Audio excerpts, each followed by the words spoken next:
오늘 거룩한 안식일 주의 전을 찾으신 우리 사랑하는 성도들과 또 원근 각처에서 저희 교회를 오늘 방문해 주신 우리 모든 새가족분들께 교회를 대표해서 진심으로 환영하고 하나님의 은혜와 축복이 함께 하시기를 간절히 기도합니다. 저희가 후반기에 2주에 걸쳐서 하늘 향해 걷자라고 하는 이강옥 교수님을 모시고 하는 걷기 프로젝트를 잘 진행했고, 그리고 이제 이번 주에 소그룹 페스티벌과 오늘 손님 초청 안식일, 그리고 내일 마지막으로 체육대회를 명랑운동회입니다. 진행하면 저희가 후반기 우리 성도들과의 연합의 시간들이 맞춰지게 됩니다. 내일은 비가 오더라도 실내에서 저희가 다 준비해 놨으니까 아주 어르신들도 오셔도 됩니다. 격렬하고 이런 거 없이 그냥 다 아주 명랑운동회로 저희가 즐겁게 그런 시간을 가질 것입니다. 오늘 하나님께서 우리 온 성도들과 함께 하시기를 바랍니다. 오늘 저는 그 땅을 취하자 능히 이기리라라고 하는 제목으로 말씀을 드리겠습니다. 민수기 13장 30절부터 33절의 말씀을 낭송해 드립니다. 갈렙이 모세 앞에서 백성을 조용하게 하고 이르되 우리가 곧 올라가서 그 땅을 취하자 능히 이기리라 하나, 그와 함께 올라갔던 사람들은 이르되 우리는 능히 올라가서 그 백성을 치지 못하리라, 그들은 우리보다 강하니라 하고, 이스라엘 자손 앞에서 그 정탐한 땅을 악평하여 이르되 우리가 두루 다니며 정탐한 땅은 그 거주민을 삼키는 땅이요 거기서 본 백성은 신장이 장대한 자들이며 거기서 네피림 후손인 아낙 자손의 거인들을 보았나니 우리는 스스로 보기에도 메뚜기 같으니 그들이 보기에도 그와 같았을 것이니라. 정신과 의사들이 진단하는 병명 중에 이 borderline personality disorder이라고 하는 경계선 성격 장애라고 하는 병이 있습니다. 우유부단해서 결정을 내리지 못하고 시간을 끌다 정체성의 혼란과 정서적인 불안을 얻게 되고, 이로 인해서 분노심이 일어나는데 그 분노심을 통제할 수 없는 정신병적 증상이라고 합니다. 독일의 유명한 신학자였고 나치 정권에 저항을 하다가 추방되어서 미국의 하버드 대학에서 신학과 철학을 가르친 폴 틸리라고 하는 교수는 경계선이라고 하는 유명한 책에서 이렇게 기록합니다. 인생이란 경계선상에 서 있다. 현실과 상상 사이에 서 있고 이론과 실제 사이에 서 있고 타율과 자율 사이에 서 있고 교회와 사회 사이에 서 있다. 이런 경계선상에서 하나님께서는 끊임없이 우리에게 바른 결단을 내리도록 요구하고 계신다. 다시 말해 우리의 인생은 경계선의 삶이므로 경계선상에서 어디로 갈 것인지 늘 결정하며 살아야 한다라고 하는 그런 뜻입니다. 이스라엘 백성들이 가나안 접경지대인 가데스 바네아에 섰습니다. 말 그대로 광야와 가나안 땅 접경 경계선입니다. 이들은 더 앞으로 나아가서 가나안 땅에 들어갈 수도 있고 아니면 뒤로 돌아가서 다시 애굽의 노예 생활을 할 수도 있고 아니면 정체해서 계속 광야에서 방황하는 생활을 할 수도 있습니다. 이것이 바로 경계선입니다.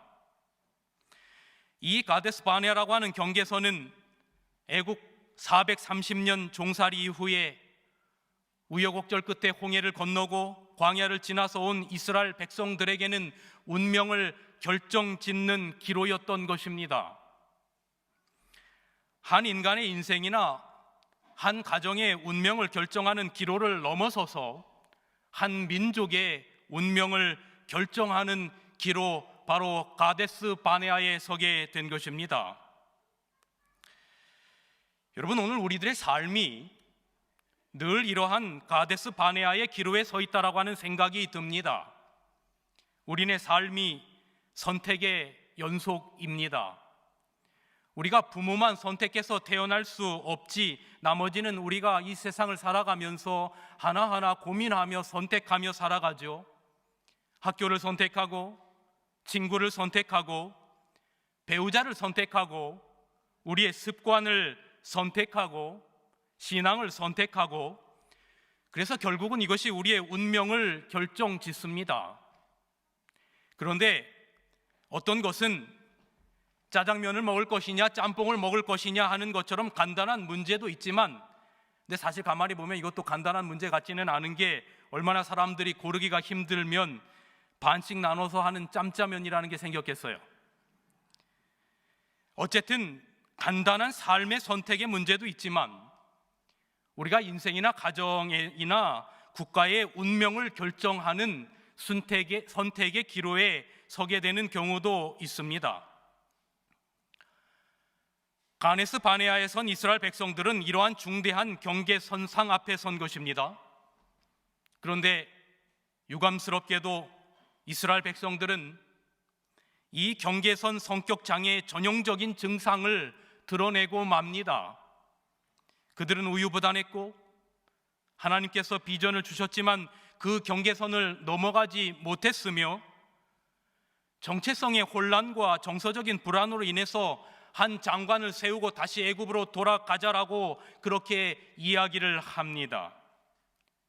가데스 바네아라고 하는 경계선에서 스스로를 자해하고 잘못된 결정을 내리는 바람에 결국 이스라엘 백성들은 광야로 돌아가서 40년 동안 방황하는 벌을 받을 뿐만 아니라 반역의 1세대들은 여호수아와 갈렙을 제외하고는 대부분 광야에서 죽게 됩니다. 그런데 우리는 궁금합니다. 왜 성경은 이 같은 실패담을 기록하고 있을까? 이러한 실패담을 기록하는 이유를 여기 고린도전서 10장 11절에는 이렇게 우리들에게, 오늘 21세기를 살아가고 있는 우리들에게 그 답을 이렇게 줍니다. 저희에게 당한 이런 일이 오늘 우리의 거울이 되고, 또 말세를 만난 우리의 경계를 위하여 기록되었다라고 기록합니다. 다시 말하면 오늘을 살아가고 있는 우리 성도들이 동일한 실패와 동일한 불신앙을 반복하지 말라는 의미에서 이와 같은 이야기들이 성경에 기록되었다라고 말하고 있는 것입니다. 오늘 본문 민수기 13장과 14장은 경계선상의 두 극대 극의 상황을 잘 보여주고 있습니다. 민수기 13장 1절로 2절에 보면 12 정탐꾼을 선택할 때에 하나님께서 직접 뽑으신 것이 아니라 각 지파별로 한 명씩 사람을 뽑아서 보고하도록 기록하고 있습니다. 그러므로 12 정탐꾼은 각 지파에서 하나님께서 뽑은 사람이 아니라 각 지파에서 사람에 의하여 뽑힌 사람들입니다. 그런데 민수기 1장에는 12 지파를 대표하는 대표자들의 명단이 기록되어 있는데, 12 지파의 대표는 각 지파별로 사람에게 뽑으라고 한 것이 아니라 직접 하나님께서 뽑으셨습니다. 그래서 이 민수기 1장 5절에 보면 너희와 함께 설 사람의 이름은 이러하니 어떤 지파에서는 누가, 어떤 지파에서는 누가 하나님께서 지명하십니다. 그래서 모세와 아론이 이 지명된 이 사람들을 이제 12 지파의 대표자들을 데리고 하나님의 일을 하는 모습들을 우리는 봅니다.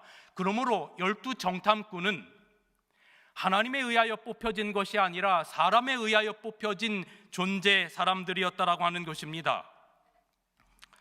그런데 사실은 이들이 가데스 바네아에 이르게 되었을 때 가나안 땅을 정탐하는 것이 하나님의 뜻이 아니었습니다.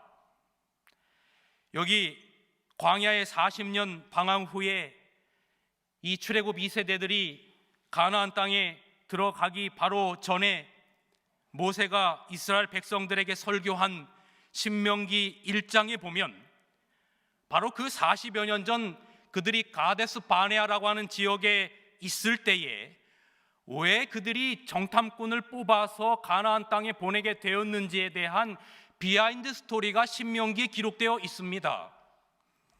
그 내용은 이런 것입니다.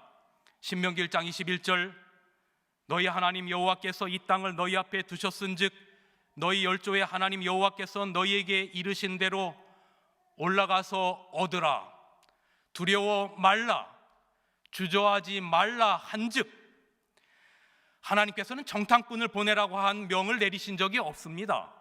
그저 내가 너희와 함께 할 것이니까 너희는 올라가서 그 땅을 차지하고 얻되 두려워하지 말고 주저하지 말라라고 하나님께서 명하셨습니다. 그런데 그 하나님의 명 앞에 이스라엘 백성들이 이렇게 반응합니다. 너희가 다 내 앞으로 나와서 말하기를, 이 군중이 다 온 것입니다. 앞에 와서 말하기를, 우리가 사람을 우리 앞에 서서 보내어 우리를 위하여 그 땅을 정탐하고 어느 길로 올라가야 할 것과 어느 성읍으로 들어가야 할 것을 우리에게 알게 하자라고 그렇게 기록하고 있습니다. 따라서 하나님께서는 올라가서 가나안 땅을 차지하라고 하셨고, 이스라엘 백성들은 아니 하나님, 그래도 지피지기면 백전백승, 정탐꾼을 보내서 자세한 정보를 얻고 갑시다. 적을 알아야, 가나안 땅에 사는 민족이 어떤 민족인지를 우리가 알아야 승리할 수 있지 않겠습니까? 라고 말한 거죠.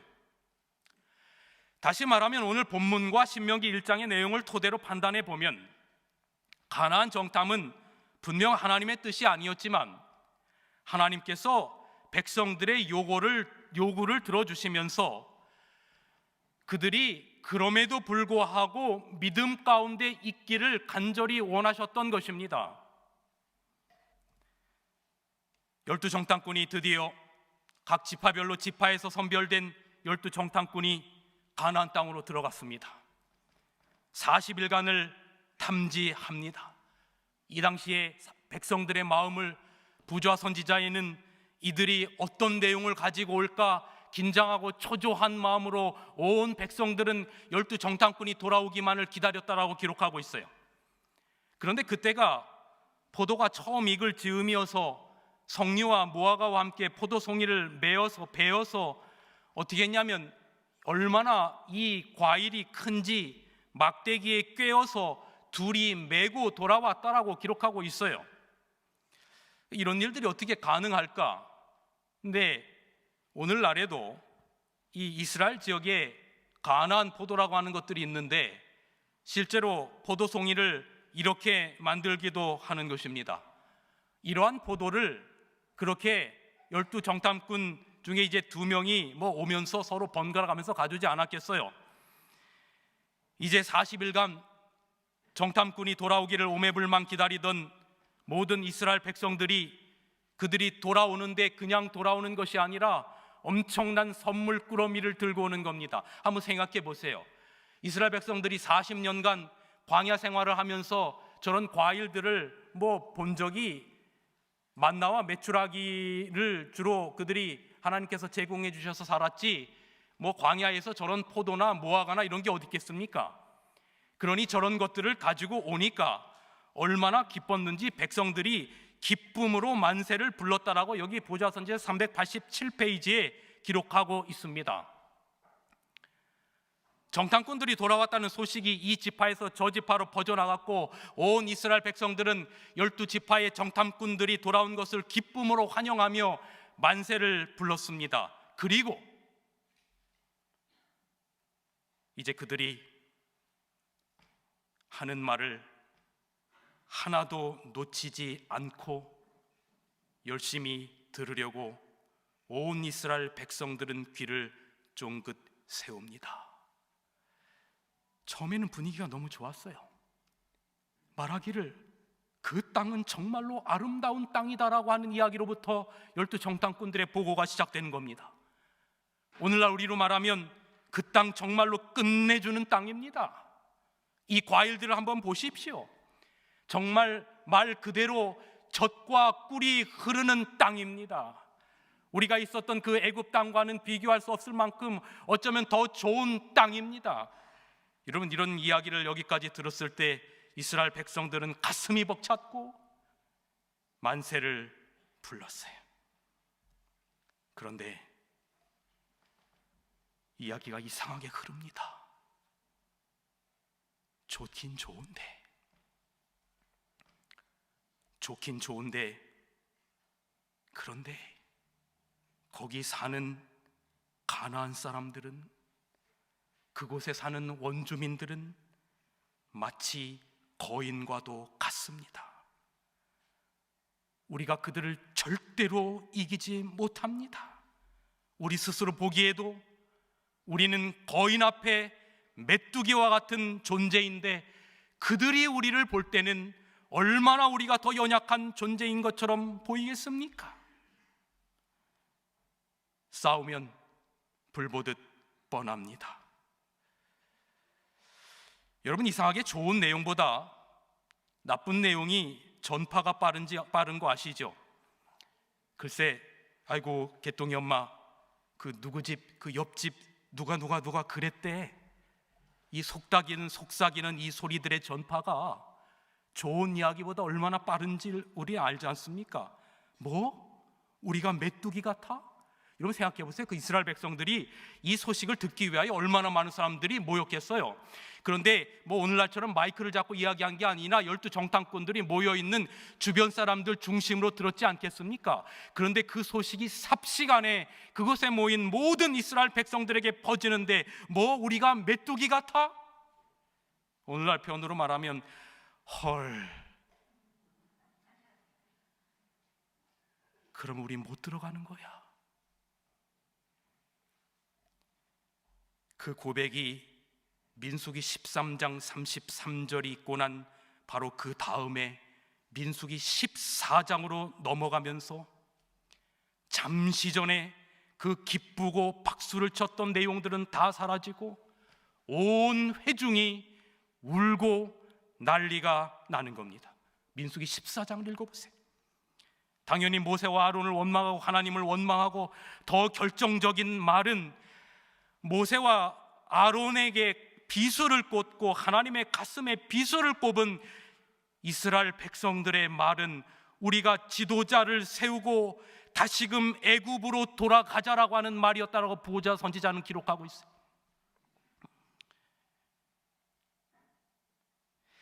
그런데 그 많은 군중의 무리 가운데 여호수아와 갈렙이 아니다, 우리가 이길 수 있다, 그들은 우리의 밥이다라고 말하는 여호수아와 갈렙을 돌로 치려고 합니다.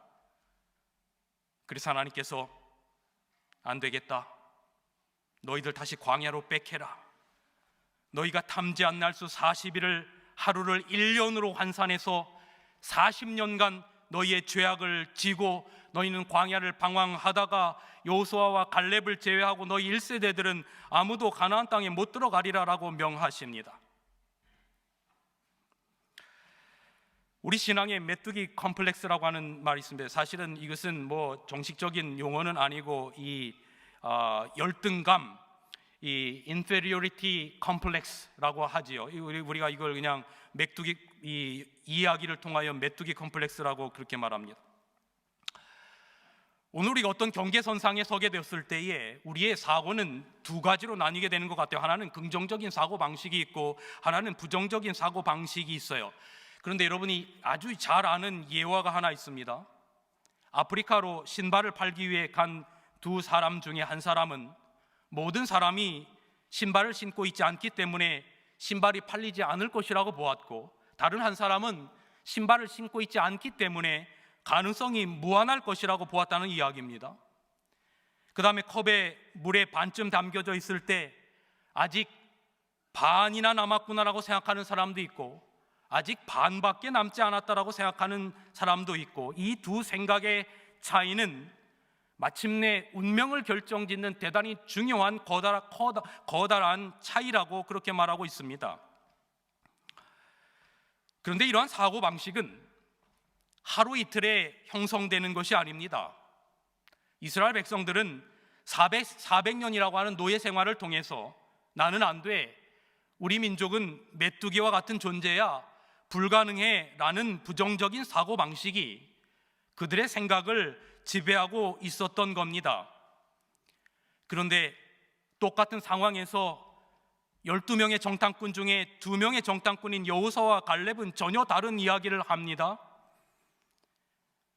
그 땅은 정말로 아름다운 땅입니다.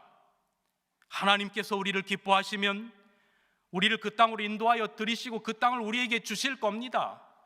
여러분, 우리가 여호와를 거역하지 맙시다. 그 땅 백성들을 두려워하지 맙시다. 물론 그들이 큰 것은 사실입니다. 그러나 그들의 보호자는 그들에게서 떠났고 여호와는 우리와 함께 하실 것입니다. 여러분, 믿음이 뭘까? 믿음은 시선이라고 하는 생각을 해보게 됩니다. 나와 함께 하시는 하나님께 우리의 시선을 고정시키는 것을 믿음이라고 생각합니다. 지금껏 나를 보호하며 인도해 주신 하나님, 지금까지 나를 책임져 주고 계시는 하나님께서 지금도 여러분을 붙들고 계시다는 하나님께 대한 그 시선은 그 어떤 절망적인 상황에서도 우리를 흔들지 못하게 하는 믿음의 동력이 됩니다. 사랑하는 성도 여러분이시여, 여러분이 어떤 일들이 잘 되고 모든 일들이 만사형통할 때만 하나님께서 여러분과 함께 하시는 것이 아니라 때때로 여러분들이 정말로 사망의 음침한 골짜기를 다닐 때, 그것이 병이든 그것이 어떤 사업적인 일이든 그것이 자녀 문제든 그것이 어떤 문제든, 여러분 때때로 우리의 삶을 깊은 수렁 가운데 무너뜨리려고 하는 그런 순간에 지금도 나와 함께 하셨던 하나님께서 우리와 함께 하신다라고 하는 믿음의 시선, 그것이 오늘 우리의 하나님과 놓치지 않는 교감이 되시기를 간절히 기도합니다. 예수님께서도 이 땅에 계시는 동안 끊임없이 하나님과 교통하신 이유가 거기 있는 겁니다. 예수님께서 십자가를 지실 때 그분의 신성의 능력을 단 1%도 사용하지 않으셨습니다. 오로지 우리와 똑같은 인성을 쓰시고 그 십자가의 고난을 견디셨습니다. 그런데 예수님께서도 때때로 그 십자가의 죄의 무게와 그 고난의 무게로 인하여 그분의 인성이 어쩌면 오늘 이 말씀의 표현으로 의하면 어쩌면 메뚜기 컴플렉스로 가는지도 몰라요. 아버지 할 수만 있으면 이 잔을 내게서 옮기시옵소서. 아버지, 이 잔을, 이 고난의 잔을 할 수만 있으시면 내게서 옮겨 주시옵소서.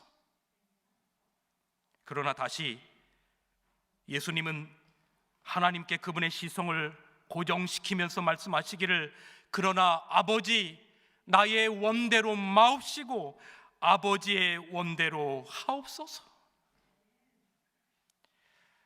목회를 하면서 솔직히 고백합니다. 저도 메뚜기 컴플렉스가 생길 때가 종종 있어요. 마치 엘리야가 갈멜산에서 바알과 에스라 850여 명의 그 거짓 선지자들을 처단하고 이 하늘로부터 불이 내려오는 그 놀라운 승리를 거두고 난 다음에 바로 이세벨이 죽이려고 하자 로뎀나무 아래서 죽기를 간구했던 것처럼 때때로 새벽 저의 서재에서 기도를 할 때마다 스스로 한없이 어깨를 짓누르는 무거운 이 영적인 부담감들, 또 어떤 때는 내가 이거밖에 안 되나라고 하는 생각이 들 때마다 한없이 작아지는 저를 발견하곤 합니다.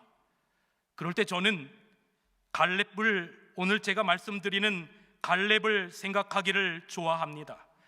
사실 여호수아나 갈렙도 다수의 의견이 그런 가운데 소수의 의견을 내는 것은 쉽지 않았을 일이었을 겁니다. 10명의 정탐꾼이, 그리고 그 많은 백성들이 다 안 된다, 정말로 택도 없다 하는 그런 상황 가운데, 아니다, 올라가자, 능히 이기리라, 그들이 우리의 밥이다 라고 말하기가 쉽지 않았단 말이죠. 그런데 여러분, 여호수아와 갈렙을 흔들림 없이 잡아주었던 것이 있었어요. 그것이 바로 민수기 13장 2절에 대한 근거의 하나님의 약속의 말씀이었어요. 말씀하시기를, 여호와께서 모세에게 말씀하여 이르시되 사람을 보내어 내가 이스라엘 자손에게 주는 땅을 정탐하되, 앞으로 너희들이 잘하면 주고 못하면 안 줄게가 아니라, 그래 니들 하는 거 봐서가 아니라, 하나님께서 말씀하시기를 내가 이스라엘 자손에게 주는, 이미 주는 그 땅을 정탐하라라고 하는 하나님의 언약의 약속을 믿은 것입니다. 다시 말해, 너희들이 지금 정탐하고자 하는 그 땅의 주인은 이미 너희들 자신이라 내가 너희들에게 주기로 약속한 땅이다라고 하는 말입니다. 사랑하는 성도 여러분이시여, 우리의 시선이 하나님께로부터 세상을 향해서 바라보면 우리는 초라해 보이고 메뚜기 컴플렉스를 가질 수밖에 없어요. 10명의 정탐꾼과 이스라엘 백성들이 애굽에서 열재앙을 내리시고 홍해를 건너게 하시고 구름기둥과 불기둥으로 함께 하시고 반석에서 물이 나게 하시고 시내산에서 십계명을 반포하신 하나님께로부터 시선을 떼니까 하나님의 약속보다 가나안 땅에 살고 있는 사람의 덩치와 외모의 기가 죽었단 말입니다. 베드로가 예수님의 말씀에 의지하여 갈릴리 호수를 걷다가 그의 시선을 예수님께로부터 뗀 다음에 물이 요동치는 것을 보고 두려움에 사로잡혀 빠지게 된 것처럼, 이스라엘 백성이 온전히 하나님을 바라보고 하나님만 생각해야만 함에도 불구하고 눈에 보이는 가나안 사람의 용모와 크기를 보고 주눅이 들어 하나님의 언약의 약속을 다 잊어버린 겁니다. 수많은 진실한 그리스도인들이 일제의 총칼에 맞섰습니다. 재림교회 초대 한국연합회장이셨던 최태현 목사님께서 신앙의 절개를 지키시다가 1943년 6월 2일 종로경찰서에서 순교를 당하십니다. 일본이 원했던 것은 신사참배와 교회 해산이었습니다. 1943년 2월 4일 구속된 최태현 목사는 유치장에서 쓰는 휴지에다가 연필로 옥중 사연들을 깨알같이 써서 취조실로 가기 전에 몰래 떨어뜨려서 가족에게 그 휴지에 쓰여진 사연들을 전달했습니다. 그 중에는 다음과 같은 짤막한 편지가 있습니다. 장남 옥만 보아라. 나는 취조관의 고문이 점점 심해지니 얼마나 더 견디어 갈지 모르겠다. 나는 이미 나의 앞길을 주님께 의탁했다. 너는 어머니를 잘 모시고 어린 동생들을 잘 돌보아라. 그리고 믿음을 굳게 잡으라.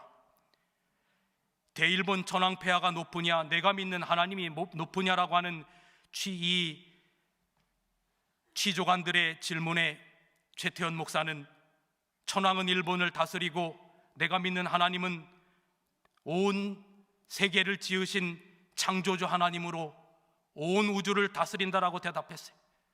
그러자 취조관은 그럼 내가 믿는 하나님이 더 높단 말이냐고 재차 물었고, 최태현 목사님은 그렇다라고 짤막하게 대답합니다.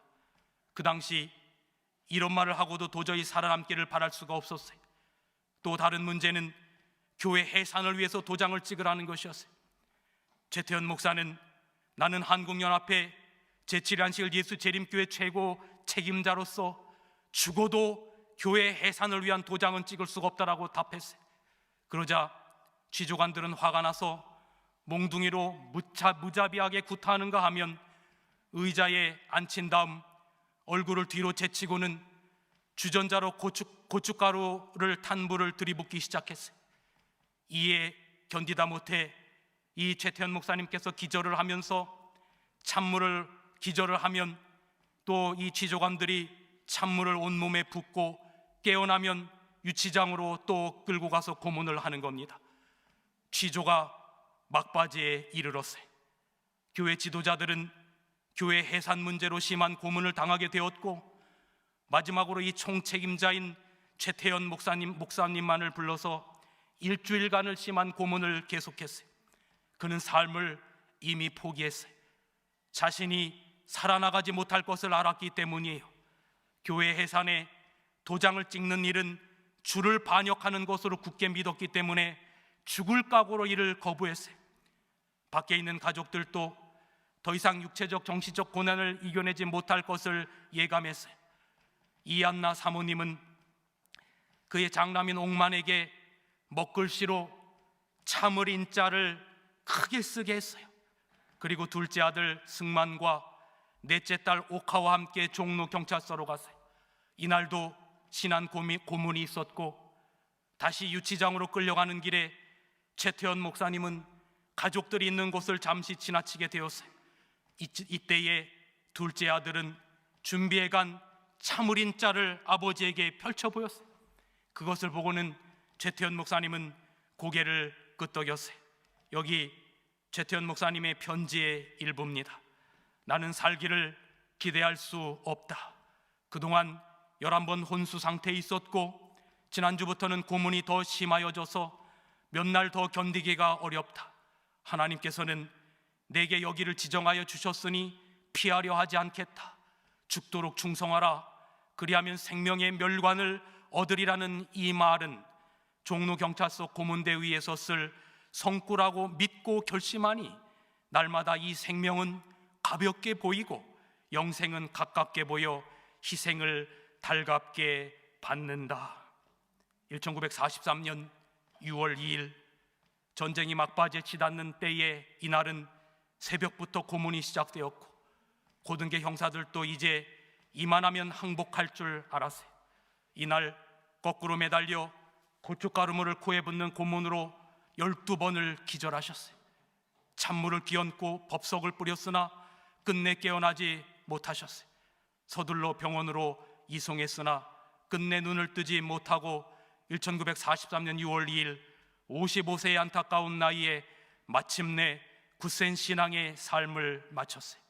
여러분, 스데반이 돌에 맞아 죽을 때 그의 시선은 하늘 보좌를 향했고, 바울이 참수형으로 순교당할 때 그의 시선은 피를 받을 땅을 보지 아니하고 하늘을 향했다라고 기록하고 있어요.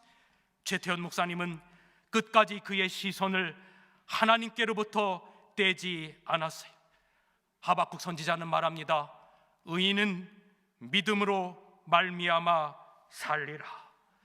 믿음이라고 하는 것은 우리가 어떤 상황과 어떤 우리의 이성과 우리의 생각에 의해서가 의존하는 것이 아니고, 어떤 상황에서도 그것이 죽음과 순교의 상황이라 할지라도 하나님이 계시다는 것과 자기를 찾는 자들에게 마침내 영원한 상급을 주신다라고 하는 것을 믿는 것, 이것을 믿음이라고 하는 것입니다.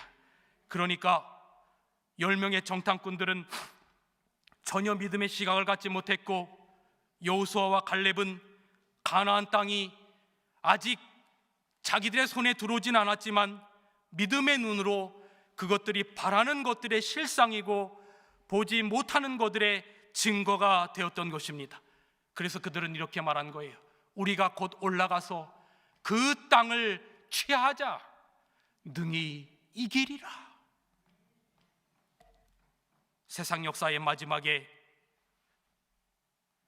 인내하며 시선을 하나님께 고정시키는 무리들이 있을 것을 이야기합니다. 용이 여자에게 분노하여 돌아가서 그 여자의 남은 자손 곧 하나님의 계명을 지키며 예수의 증거를 가진 자들로 더불어 싸우려고 바다 모래 위에 섰더라. 선악간의 대쟁투의 막바지에 우리는 살아가고 있습니다. 용과 사단과 여자의 남은 자손의 싸움입니다.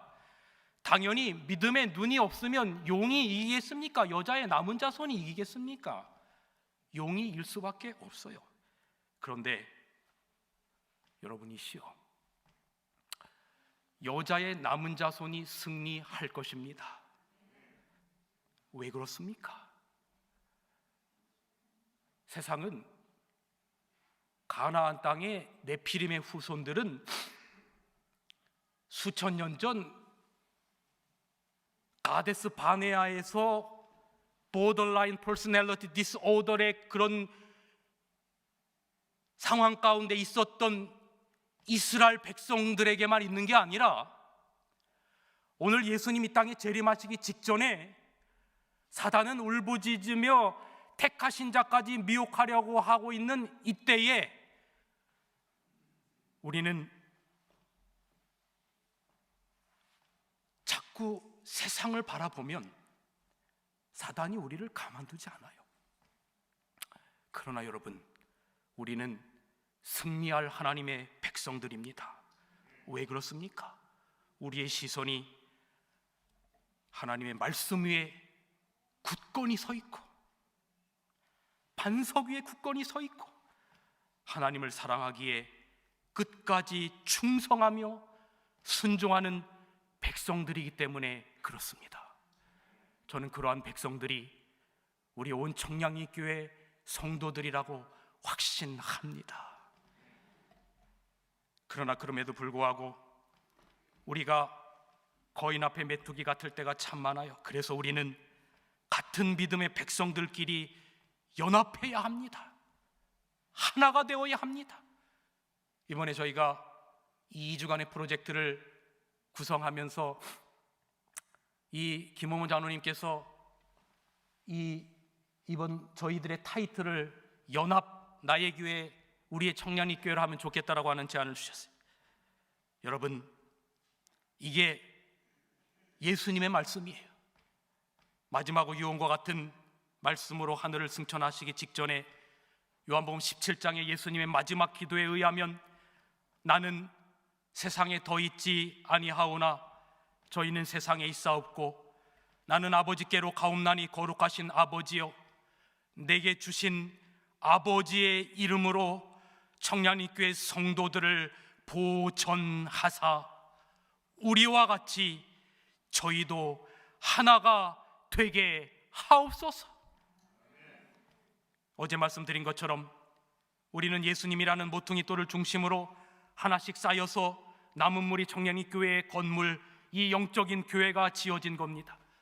여러분들이 하나하나의 이 교회를 지탱하고 있는 벽돌이십니다. 그런데 하나가 빠지고 무너지면 전체가 무너지는 겁니다. 우리 주님 이 땅에 오실 때까지 우리가 세상을 향하여 외칠 하나님의 백성들로서 연합합시다. 하나가 됩시다. 믿음 안에서 주님 오실 때까지 전진하는 우리 온 성도들과 오늘 이 자리에 오신 우리 모든 분들이 되시기를 주님의 이름으로 간절히 축원합니다. 말씀을 정리하면서 오늘 본문으로부터 45년의 시간이 흘렀습니다. 이제 갈렙의 나이가 85세가 되었을 때 이미 가나안 땅에 들어간 갈렙은 지난 45년 전에 가데스 바네아의 사건을 회고하면서 그는 이렇게 이스라엘 백성들 2세대들 앞에 이렇게 말합니다. 여러분, 내 나이 40세에 여호와의 종 모세가 가데스 바네아에서 나를 보내어 이 땅을 이미 우리가 들어온 이 땅을 정탐하게 하였으므로 내가 성실한 마음으로 그에게 보고하였고 나와 함께 올라갔던 내 형제들은 백성의 간담을 높게 하였으나 나는 내 하나님 여호와께 충성하였으므로 그날에 모세가 맹세하여 이르되 내가 내 하나님 여호와께 충성하였은즉 내 발로 밟는 땅은 영원히 너와 내 자손의 기업이 되리라 하였나이다. 이제 보소서 여호와께서 이 말씀을 모세에게 이르신 때로부터 이스라엘 광야에서 방황한 이 45년 동안을 여호와께서 말씀하신 대로 나를 생존케 하셨나이다. 오늘 내가 85세로 돼 모세가 나를 보내던 날과 같이 오늘도 내가 여전히 강건하니 내 힘이 그때나 지금이나 같아서 싸움에나 출입에 감당할 수 있으니 그날의 여호와께서 말씀하신 이 산지를 지금 내게 주소서. 당신도 그날에 들으셨거니와 그곳에는 아낙 사람이 있고 그 성읍들은 크고 견고할지라도 여호와께서 나와 함께 하시면 내가 여호와께서 말씀하신 대로 그들을 쫓아내리이다 하니, 여호수아가 여분네 아들 갈렙을 위하여 축복하고 헤브론을 그에게 주어 기업을 삼게 하매 헤브론이 그니스 사람 여분네 아들 갈렙의 기업이 되어 오늘날까지 이르렀으니 이는 그가 이스라엘 하나님 여호와께 충성하였음이라.